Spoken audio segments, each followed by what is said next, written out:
It's a great day to be alive. I guarantee you that if you can hear the sound of my voice, you are alive. Be grateful, be thankful. Life is an amazing thing when you know that it is meant to be lived and not simply endured. So it's your girl, Dr. M.E. Porter. Welcome, welcome, welcome back to the channel. As you can see, I've changed the name to Doing Life with Me. And I did that because it is more of an accurate depiction of what's actually going to be happening. Sorry about that. I had a little bit of an interruption, just real quick. But yeah, that's what this is all about. Not just enduring life, but living it. And so for many of my 50 plus years on the earth, um, I have often found myself just like mud- muddle, muddling my way through, right? You guys forgive me because my allergies are still acting a whole complete fool, and so my M's are not coming out properly. But that's okay. I'm gonna keep it real with y'all, so there's not gonna be any editing or any pretending. I'm just gonna rock with it and roll with it. And if you like it, you like it. And if you don't, well, I'll just leave it at that. But I made a decision uh, about a year ago that I was no longer just going to endure life. And what's so crazy about it is that many times, from a Christianity perspective, we quote these scriptures, um, life more abundantly, and all things are working for my good. And, we do all of these shenanigans and rituals. And oftentimes we are completely miserable. And so can I be honest and tell you that I was living in a state of misery, but I didn't know that I was miserable because I had been miserable for so long, right? And so misery had become the normal. It had become the norm. And so even the people around me didn't realize that I was miserable. Okay, all right. Some of them did. They just didn't say it. But when you settle in a state of mind or a state of being for an extended period of time, then it becomes normal. And if your normal is sad, unhappy, displeased, then you settle into that. And it's really a sad thing. But oftentimes, nobody really knows that that's where you are except you. So I realized during the pandemic, coming into the pandemic, I had made a decision that I was going to live my life. Well, I chose a really good time, right, to decide I was going to have this amazing life, as the state of Georgia said, go home and stay and don't come back out, for the next 6 months or however long it was. But what I learned during the pandemic was how to enjoy just being myself. I learned how to enjoy just being Marilyn. Something that I had really not been permitted to do for most of my life. But what I realized was I didn't need permission. I realized that I didn't need permission. And how did I come about this new wisdom, this new knowledge? Is that I met someone who totally accepted Maryland, who totally just jived with Maryland. I didn't have to be, anything other than Maryland. And I was like, wow, how cool is it that this person is coming into my life as I have now made the decision um, to really enjoy just being myself. I had been married for some time to my daughters, my two younger daughters' father. And a lot of times, the dialogue between us went something like this: you're just too much. People don't really know how to take you. People never really know what you're going to say.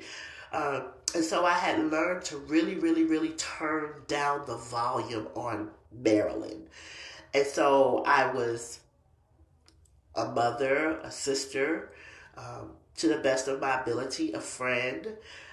I was all of these different things that didn't necessarily fulfill me.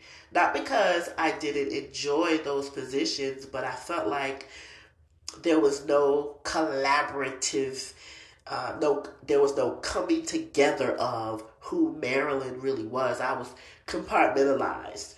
When I was a mother, I was just a mother. Or if I was a friend, I was just a friend. If I was a sister, I was just a sister. Um, and then somewhere in there, just the woman in general got lost. And so back in 2020, I had made the decision that I was going to play full out Maryland, game on. And I didn't know what that looked like. I didn't know how that was going to feel. I didn't know if it was going to be more attractive or if it was going to be repelling. I didn't know what it was going to look like, but I knew that I had to take back the last 15 years or so of my life that had rendered me silent to myself. I couldn't hear me.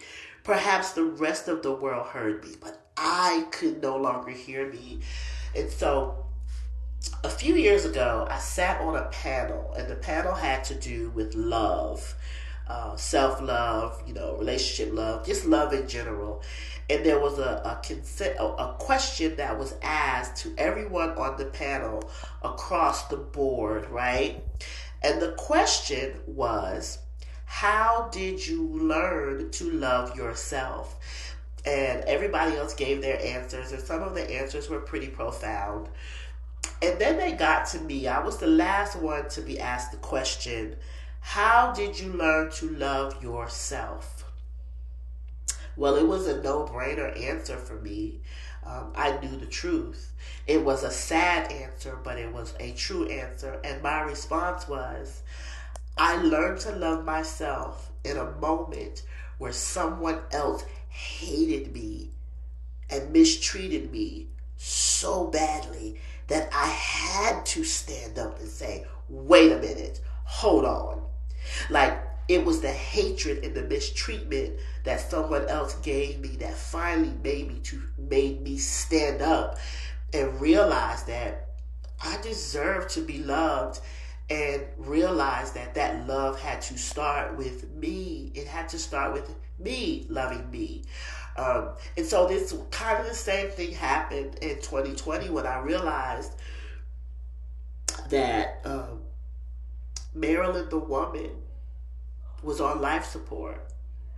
Marilyn the woman who needed, love and kindness and affection, and Marilyn the woman who needed to feel safe. Like, I needed safety. I needed a cocoon. I needed something that sheltered me and protected me as I began to go on the journey of being fully, completely, unapologetically Marilyn.